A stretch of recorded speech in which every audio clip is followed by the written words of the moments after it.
Sa tungasang malinong kag masako nga hapon sa wala ginalauman nga tion, nagluntad ang isa ka dako nga sunog diri sa may distrito sang Jaro. Kung siriin naupos diri ang bunkhouse ang isa ka dako nga catering services mga ka K5 kag naumid pa ang pila ka mga panimalay. Naglapot sa 1,845,000 pesos ang ginbilin nga kalitan sang nagluntad nga sunog sa barangay Our Lady of Lourdes, Jaro, Iloilo City, las 2:43 ng hapon, Setyembre 24.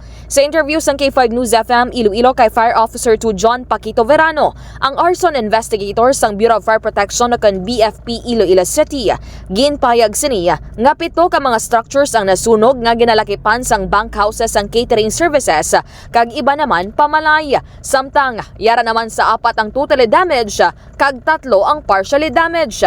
Naglabot sa third alarm ang sunog sa riin. Gindeklarar nga fire out alas 3:45 sang hapon. Pahayag pa ni Verano, madasig nga naglapta ang kalayo bangod kadamaan sa mga ini ang human sa light materials. Sa karon nagapadayon pa ang investigasyon kung ano ang ginhalinan sang sunog. Yari naman ang kabahin sang pahayag ni FO2 Verano. Under investigation pa ma'am, hindi pa natin natumutsubong ang atong cause of fire considering ay dito nakakandak sa on-scene investigation or process ng investigation.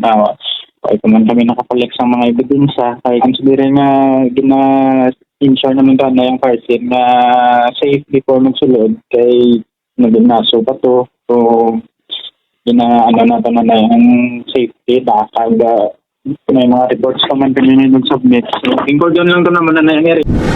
Maswerte naman nga wala sang napilasan o kon casualty nga nabalhag sa nagluntad nga sunog.